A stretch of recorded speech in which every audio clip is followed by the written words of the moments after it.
धर्म के बाद में देखिए आगे हम स्त्री धर्म वर्णन कर रहे हैं।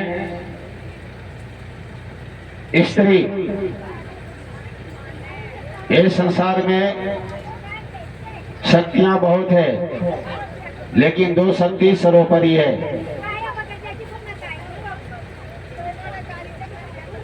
संत और सती।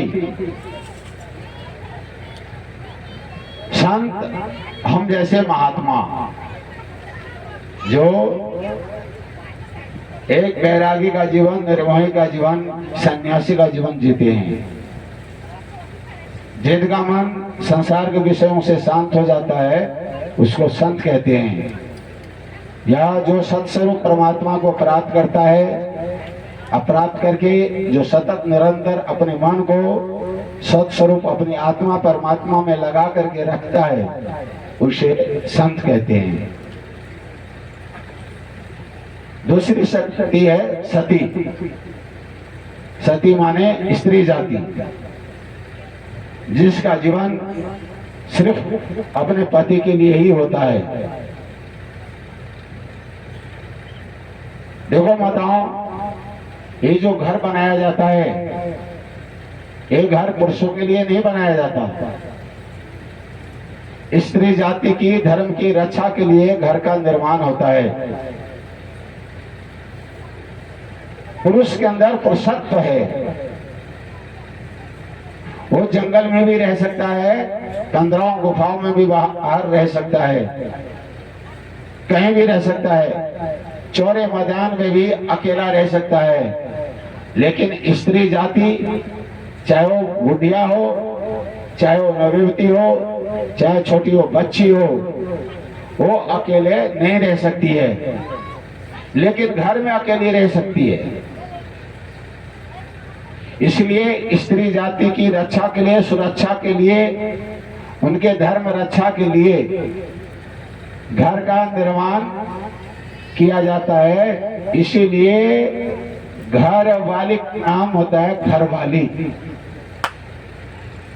घरवाली, कोई आता है तो कहते हैं घरवाली कहाँ गई, घर वाला कहाँ गया नहीं कहता, नाम तो लेता है। राम जी लाल कहाँ गया, राम स्वरूप कहाँ गया, घर का प्रसाद कहाँ गया, भगवान साहब कहाँ गया, लेकिन उसको ये नहीं कहता घर वाला कहाँ गया, घर वाली कहाँ गई। यहाँ तक पुरुष जो आपके पति है वो भी कह देता है अपने बच्चों से, या कहो घरवाली कहाँ है। अर्थात घर के जो मालकिनी है, स्वामिनी है, उसी का नाम घर वाली है। जब अपना घर है तो स्त्री, ये स्त्री का मतलब है, इसमें त्रि शब्द है। स्त्री धर्म, त्रिवर्ग की सिद्धि होती है स्त्री के माध्यम से। अर्थ माने संपत्ति, धनोपार्जन, नाना प्रकार की इच्छाओं की पूर्ति माने कामना। अधर्म के साधन भी स्त्री है। जैसे अभी हवन हो रहा है, कल भी हवन हुआ था, आज भी हुआ था, मूर्ति प्रतिष्ठा हुई थी। वही हमारे धर्मा प्रेमी बैठे हैं जिनकी घरवाली है, जिनकी घरवाली नहीं है वो नहीं बैठे, क्योंकि आधे अन्न की स्वामिनी, आधे अन्न की मालकिनी होती है घरवाली। और घरवाली जब बैठती है तब जाकर के यज्ञ में आहुति दी जाती है। राम भगवान के जीवन में आता है, राम भगवान ने सीता जी को त्याग किया, उसके बाद में सैकड़ों अश्वमेध यज्ञ किए हैं, लेकिन सीता जी को नहीं लाए। लेकिन उनको सीता जी की मूर्ति बनानी पड़ी और वाम अंग में उनको बैठाना पड़ा, तब जाकर के उनका यज्ञ सफल हुआ है। त्रि वर्ग की सिद्धि जिससे होती है उसको स्त्री कहते हैं। अर्थ की माने संपत्ति की प्राप्ति, कामना की पूर्ति और धर्म की सिद्धि, ये आप माताओं के माध्यम से सिद्ध होता है। देखो पुरुष तो कमाता है, उसको घर की चिंता नहीं होता, 1000 कमाएगा तो समय आने पर 2000 उड़ा देगा, सोचेगा फिर हम कमा लेंगे। लेकिन यदि घर वाली को दे दिया जाए तो घर वाली की 10 ही चिंता सताती है। भाई बच्चा के लिए कपड़ा भी खरीदना है, धर्म हो रहा है तो भात भरने के लिए भी पैसा चाहिए, फीस के लिए भी पैसा चाहिए, साग सब्जी के लिए भी पैसा चाहिए, बीमारी के लिए भी पैसा चाहिए। वो सोच समझ के ही खर्च करती है। इसीलिए वास्तु शास्त्र के अनुसार, ज्योतिष शास्त्र के अनुसार शास्त्र आदेश देता है ये जो स्त्री है लक्ष्मी स्वरूपा है।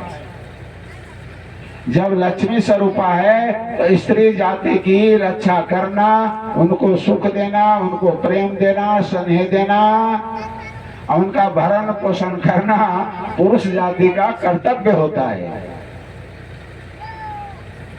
और उनके ऊपर विश्वास करना भी कर्तव्य होता है। और घर की तिजोरी है, तिजोरी की जो चाबी है, वो चाबी भी किसको देनी चाहिए? अपनी स्त्री को देनी चाहिए। चाहे वो स्त्री माता हो, चाहे बहन हो, चाहे आपकी अर्धांगिनी हो, पत्नी हो, उसको देनी चाहिए। पुरुष के अंदर जो विवेक होता है, विचार, यदि सती साध्वी माता है तो 6 गुना अधिक विचार रखती है पुरुष की अपेक्षा। पुरुष का 1% दिमाग चलेगा तो स्त्री का 6% दिमाग चलता है। MA PhD पढ़ा लिखा पुरुष एक तरफ, लेकिन अच्छे संस्कार से संस्कृत महिला एक तरफ। चाहे वो बेशक अनपढ़ है, लेकिन माता पिता ने घर चलाने का अच्छा संस्कार दिया है तो तुरंत बताती है जो कि आपको घर चलाने का ज्ञान नहीं है। आप कमाते तो हो, लेकिन ज्ञान हमें है, क्योंकि हमें माता पिता ने सिखाया है। हम जैसे कहते हैं वैसे आप चलोगे तो आप सुखी रहोगे और आपको समाज में इज्जत मिलेगी। तो घर की जो भी कमाई होती है वो कमाई किसके अधीन होती है? घर वाले के अधीन होती है, स्त्री जाति के अधीन होती है, और इसलिए घर की स्वामिनी कही जाती है। आप बताओ, जब स्त्री की इतनी महिमा है, त्रिवर्ग है, काम क्रोध लोभ को जिसके माध्यम से मार दिया जाता है उसी को स्त्री कहते हैं। काम क्रोध और लोभ, कामना की सिद्धि स्त्री के माध्यम से। पति चाहे कितना भी गुस्सैला हो, वो बच्चा के ऊपर गुस्सा कर रहा हो, चाहे और किसी के ऊपर गुस्सा कर रहा हो, पत्नी यदि सुशीला है, गुणवती है और अपने पति को समझाने में समर्थ है तो पट से जो है गिलास में पानी लेकर पहुंच जाती है। कहती है सुनो, पहले पानी पी लो, दिमाग ठंडा करो, ये बात तो बाद में भी कर लेंगे। अब पट जो है ना एक तरफ देखता है और पानी पी करके ठंडा हो जाता है। बोलो कृष्ण भगवान की जय हो। लोभ को भी स्त्री मारती है। यही मान लो कृपा किसी का पति है और वो घर जा रहा है तो वो कहती है जो कि भगवान की कथा हो रही है, भगवान ने हमें सब कुछ दे रखा है, हमारे 2 ही तो बच्चे हैं जिनको हम अच्छा पढ़ा देंगे लिखा देंगे, वो कमाएंगे खाएंगे। अरे हम माता पिता हैं, हमारा भी काम बनता है धर्म कर्म में बढ़ चढ़ करके भाग लेना। आप जाते हो खाली हाथ जाते हो, खाली हाथ आते हो, कुछ करते ही नहीं हो। अरे कम से कम जेठ महीना में भागवत की कथा हो रही है तो चलो ठंडा पानी पिला देते हैं, उसमें और कुछ नहीं तो नींबू मिला देते हैं और चीनी मिला देते हैं, मीठा पानी बना करके पिला देते हैं, तो कुछ न कुछ तो हमें पुण्य मिलेगा। और अधिक है तो कहते हैं भाई इस राजस्थान में गुरु जी की ठंडाई बहुत फेमस है, गुरु जी की ठंडाई बहुत फेमस है। वो ठंडाई यदि तुमने पी लिया ना तो एकदम मन शांत हो जाएगा, निर्मल हो जाएगा। गुरु जी की ठंडई का, गुरु जी की ठंडई पिला दो, क्योंकि गुरु जी कथा कर रहे हैं तो गुरु जी की ठंडई पिलाओ, तो लोग वो भी दूर करती है माता। तो ऐसी माताओं का कर्तव्य होता है। देखो माताओं, यदि वास्तव में आप अपने घर में सुख शांति चाहती हो, समृद्धि चाहती हो, आगे उन्नति चाहती हो ना, छोटी छोटी बात आपको 2-4 मिनट में बताते हैं। पहला कर्तव्य, आपके घर में गंदगी नहीं होनी चाहिए। जिस घर में गंदगी होती है उस घर में लक्ष्मी माता आकर के निवास नहीं करती। तो पहला कर्तव्य है, सुबह में आप उठो, आप भगवान के नाम लेते हुए घर में झाड़ू लगाओ। दूसरी बात, कहीं भी घर में जाला है तो उस जाला को आप जो है तुरंत साफ करो, क्योंकि घर का जाला उन्नति में अवरोध पैदा करता है। यदि घर में कहीं भी जाला है, लेट्रिन बाथरूम कहीं भी जाला है, तो कहीं न कहीं जो नौकरी में, सर्विस में कहीं न कहीं से रुकावट वो जाला डालता है। एक तो जाला नहीं होना चाहिए, गंदगी नहीं होनी चाहिए।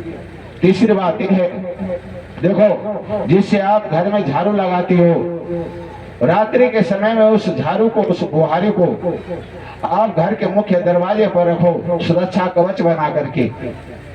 वो झाड़ू रात्रि के समय में आपके घर में घुसने वाले भूत प्रेत, आला बाला, डाकनी, पिचासनी, डाकनी, उन सबों की रक्षा कौन करेगा? वो झाड़ू।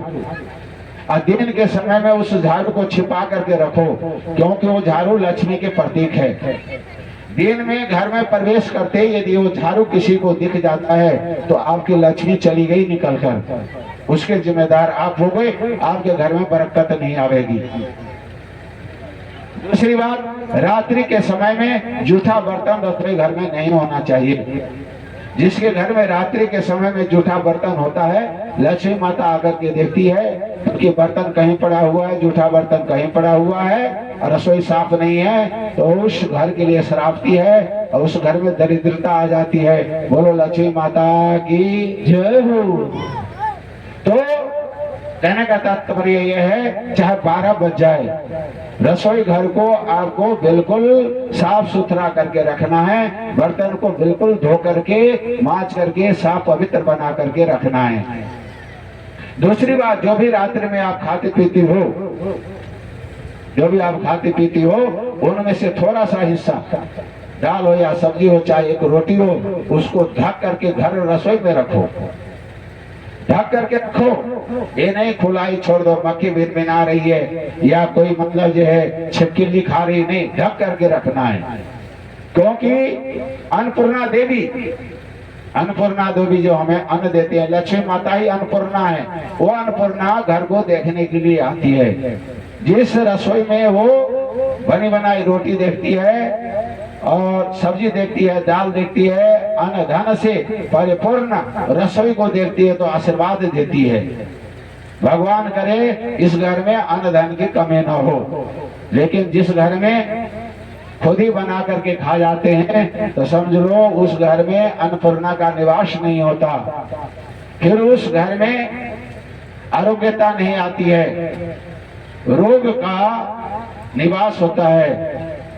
अन्नपूर्णा के लिए जो रोटी नहीं निकालता, बिना निकाले जो रोटी खाएगा, अन्न खाएगा, वो अन्न रोग का काम करेगा, विष का काम करेगा, आदि व्याधि का साम्राज्य हो जाएगा घर में।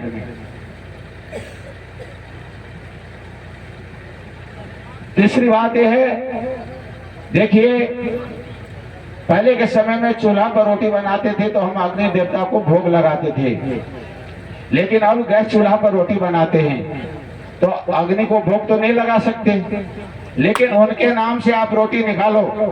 अग्नि देवता से आप चुपर करके रोटी खाती हो तो जरा सा चुपर करके एक रोटी अग्नि देवता के नाम से निकालो। अग्नि देवता के नाम से चाहे आप वो रोटी दूसरे दिन कुत्ता को दे दो, चाहे आप गाय को दे दो, चाहे कबूतर को दे दो, चाहे पक्षी को दे दो, चाहे किसी को दे दो, लेकिन आप दान करो।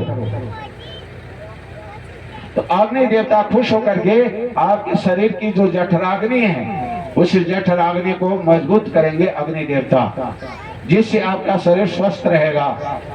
जब आपका शरीर स्वस्थ होगा तो आपका विचार स्वस्थ होगा, जब आपका विचार स्वस्थ होगा तो आप संसार के सारे काम धंधा करने में समर्थ होंगे।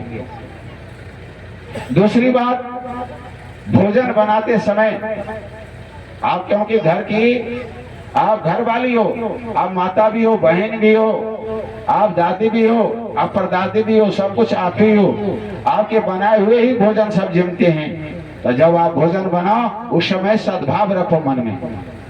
यदि गाली दे करके लड़ते झगड़ते भोजन बनाओगी खाओगी तो जो भी मतलब खाएगा वो भी लगेगा झगड़ेगा, उसका भी दिमाग खराब हो जाएगा। इसीलिए आप भगवान नाम जाप करो, जो भी नाम है, राधे श्याम, शिव शिव शिव शिव, हरि हरि हरि हरि, जो भी सीताराम सीताराम है, सद्विचारों को लेकर के आप भोजन बनाओ। तो कितना बड़ा भी गुस्सैला आदमी है, वो जो ही भोजन जमेगा, भगवान का नाम अमृत है, भगवान का नाम संजीवनी बूटी है। वो संजीवनी अन्न को, रोटी को, दाल चावल को खाते ही उसका गुस्सा शांत हो जाएगा, वो पानी बन जाएगा। वो क्या कहेगा, पता नहीं क्यों गुस्सा आ गया, हमें गुस्सा नहीं करना चाहिए। समझ में आई बात? तो घर में साफ सफाई जरूरी है। दूसरी बात, नहाना बहुत जरूरी है। बिना नहाए धोए आप लोग यदि भोजन करते हैं तो एक गलत काम है। हम मनुष्य नहीं है, हम मानव नहीं है। पहला गुरु माँ।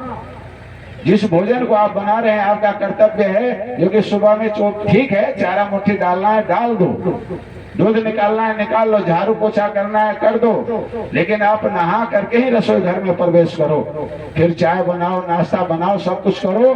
तो पवित्र होकर के भोजन तैयार करोगे तो आपके जीवन में पवित्रता आवेगी। आपके द्वारा दिए गए भोजन को जो भी जिमेगा उसके जीवन में भी पवित्रता आवेगी। लेकिन आप अपवित्र होकर के, अविचार को लेकर के, असद संस्कार को लेकर के यदि आप भोजन तैयार करते हैं और उस भोजन को जो जीवता है तो वो संस्कारवान कभी नहीं बनेगा। बच्चा को संस्कारी बनाना चाहते हैं तो बच्चा को कहो जो कि बेटा पहले नहा ले, यदि वो नहीं नहाता है तो उसको नहलाओ, फिर उसको अच्छा कपड़ा पहनाओ, फिर उसको अच्छा भोजन जमाओ। दूसरी बात, पति का जीवन पत्नी के बिना अधूरा होता है। क्यों भक्तों बताओ, आप लोग गृहस्थी है ना, पत्नी नहीं है तो क्या बोलते हैं, रणुआ। बोलो कृष्ण जय हो। या कह देते हैं बेदुरा है। और ये बात नहीं, वो रणुआ हो गया जिसके जीवन में पति नहीं है, उस माता के लिए भी क्या कहते हैं, तो रांड है। बोलो कृष्ण भगवान की जय हो। अर्थात इसके पति नहीं है। अब बताओ, जिसके बिना हमारा नाम पलट जाता है, जो शब्द उच्चारण करते ही दिमाग खराब हो जाता है? तो हमारा जीवन कैसा होना चाहिए? पति पत्नी का जीवन, पति माने पालन पोषण करने वाला, तो पति के लिए तो पति आ गया, पत्नी के लिए पत्नी आ गया। दोनों का अर्थ एक ही होता है, जो सबका पालन पोषण करे, माता पिता का पालन पोषण करे, सास ससुर का पालन पोषण करे, अपने घर का पालन पोषण करे, उसी का नाम है पति पत्नी, उसी का नाम है माता पिता, जो सबका पालन पोषण करे। तो सबसे पहले एक दूसरे के ऊपर विश्वास करना जरूरी है। फिर सभ्य न आत्म सोचे न गौरवे न दमे न चाहता।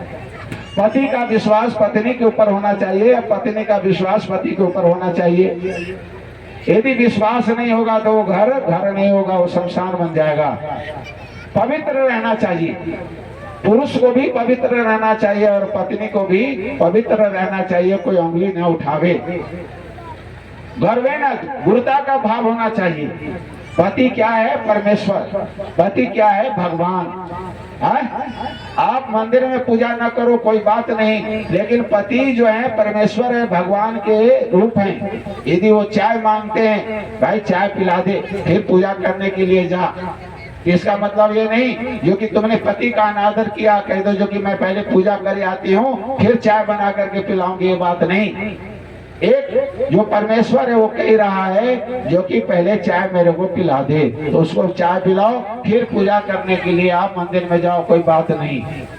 उसी प्रकार से जो आपकी पत्नी है वो लक्ष्मी स्वरूपा है, लक्ष्मी स्वरूपा है। यहां तक बताया है यत्र नारी पूजन्ते रमन्ते तत्र देवता। जिस जगह नारी की पूजा होती है उस जगह देवता लोग आकर के निवास करते हैं, और जहां देवता आकर के निवास करते हैं वहां सुख शांति ऑटोमेटिक प्राप्त होती है। तो हमें लक्ष्मी स्वरूपा माता को भी कदर करनी चाहिए, इज्जत देनी चाहिए, उनका सम्मान होना चाहिए, उनका आदर होना चाहिए, उनको इज्जत मिलनी चाहिए। ये नहीं जो कि हर बात में उनको आप जो है ना अपमान करो, अपमान करोगे तो लक्ष्मी माता जो है, अपमान हो रहा है लक्ष्मी माता का, वो श्राप देगी और आपके घर से सुख शांति चली जाएगी। हमारे शास्त्र में यहाँ तक मिला, जिस घर में अकारण माताएं बहनें रोती है, अकारण सताई जाती है, जिस घर में माताओं बहनों को सम्मान नहीं मिलता है और रोती है, और उसके आंसू जब धरती पर टपकता है तो धरती माता शराबती है, जो कि अकारण तो मेरी बेटी को दुख दे रहा है, कष्ट दे रहा है, अर्थात तुम्हारा वंश नष्ट हो जाएगा। 100 साल के बाद में वंश ही समाप्त हो जाता है। तो पुरुष का कर्तव्य है स्त्री जाति की कदर करना, इज्जत देना, उनकी महिमा को बढ़ाना। और जिसके पीछे हे माताओं आपके जीवन में सुख शांति नहीं है, पति आपके साथ है तो आप किसी के साथ हंस सकती हो, बोल सकती हो, बतला सकती हो, कोई उंगली उठाने वाला नहीं। क्यों? आपका पति आपके साथ है, कोई उंगली उठाएगा तो कह देगा तू कौन होता है, पति उसके साथ में है, वो जाने उसका पति जाने, हम कौन होते हैं बोलने वाले।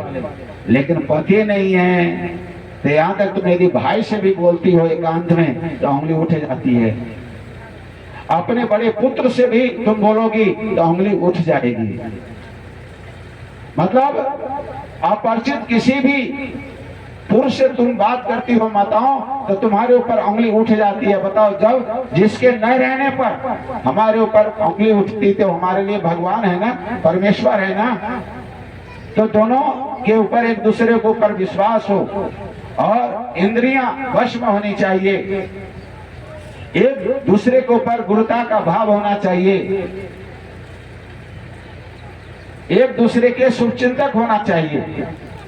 पति को जो चाहिए आप समर्थ हैं तो पति को दो, और पत्नी को जो चाहिए पति का कर्तव्य होता है पत्नी के लिए देना, तब ये संसार होता है। उसी प्रकार हे माताओं आपका कर्तव्य होता है, आपके घर में यदि सास ससुर हैं तो प्रातः काल उठें और अपने सास ससुर के चरणों को आप चुस्कारें, प्रणाम करें। यदि आप प्रणाम करती हैं इसका संस्कार बच्चा के ऊपर पड़ता है और वो बच्चा भी अपने माता पिता माने आप सबों का सम्मान करना सीखता है। उसी प्रकार यदि पढ़ी लिखी हैं तो आप गीता पढ़ें, भागवत पढ़ें, रामायण पढ़ें, धार्मिक ग्रंथ पढ़ें, पुस्तक पढ़ें। यदि आप ये नहीं पढ़ोगी तो आज मोबाइल चल गया है, मोबाइल, आप मोबाइल देखते हो, बच्चा जन्मते ही कहता है हमें भी मोबाइल दे दो। आप दुनिया के अश्लील चित्र देखती हो तो बच्चा भी गंदी गंदी जो है ना चीजें देखने लग जाता है, उसके जिम्मेदार आप होते हो। हम ये कहना चाहते हैं घर की सुरक्षा करना ये आपका कर्तव्य है। पति से यहाँ तक तुलसीदास जी ने कहा एक कही धर्म एक व्रत नियमा, काय वचन मन पति पद प्रेमा। काय से माने शरीर से, मन से, वचन से स्त्री जाति का एक ही धर्म है, अपने पति के साथ हिल मिल करके रहना, पति का शुभ चिंतक बनना। पत्नी वही है जो अपने पति के लिए हमेशा अच्छा सोचती है, बुरा नहीं सोचती है। बुरा जो सोचती है वो पत्नी नहीं। उसी प्रकार भाई तुम जो पति देवता हो तुम्हारा भी यही कर्तव्य बनता है अपनी पत्नी के लिए अच्छा सोचना। शास्त्र ये नहीं जो कि स्त्री के लिए अंकुश लगाया और तुम पुरुषों के लिए खुला छोड़ दिया। शास्त्र ऐसा नहीं कहता है, क्योंकि समाज के दो पलड़ा हैं, स्त्री जाति और पुरुष जाति। एक गृहस्थाश्रम के दो पलड़ा हैं। तराजू का एक पलड़ा भारी हो, एक पलड़ा ऊपर हो तो भैया काम नहीं चलता। दोनों पलड़ा जब बराबर होता है तब काम चलता है। इसीलिए हम आपको संक्षेप में ये बताते हैं क्योंकि आपको हे माताओं, आपके जो अपना कर्म है, घर में जूठा बर्तन न होना चाहिए और फटा फटाया वस्त्र भी आप लोग धारण न करें। फटा फटाया वस्त्र दरिद्रता की निशानी होती है, याद रखना।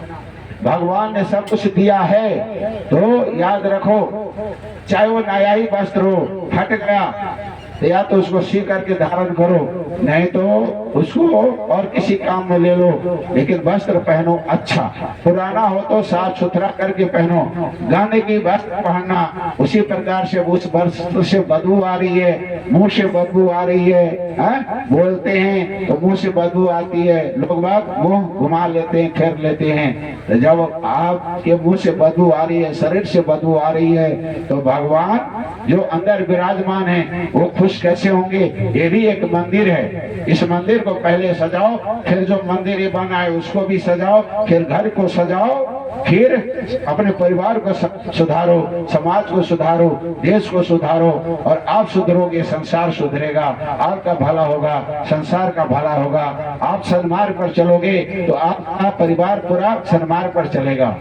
आइए एक भजन बोलते हैं, फिर आगे का हम प्रसंग लेंगे। अभी ऐसे सुधार होगा है भारत की देवियों का, ऐसे सुधार होगा है भारत की देवियों का, ऐसे सुधार होगा है भारत की देवियों का, ऐसे सुधार होगा है भारत की देवियों का, भारत की देवियों का, भारत की देवियों का, भारत की देवियों का, भारत की देवियों का, ऐसे सुधार होगा है भारत की देवियों का, सुधार होगा है भारत की देवियों का। वोट पार के तड़के सास ससुर के चरण पकड़ के, वोट पार के तड़के सास के पैर पकड़ के, वोट पार के तड़के सास ससुर के चरण पकड़ के, वोट पार के तड़के सास ससुर के पैर पकड़ के, तब शुद्ध नमस्कार होगा है भारत की देवियों का, तब शुद्ध होगा है भारत की देवियों का, ऐसे सुधार होगा है भारत की देवियों का।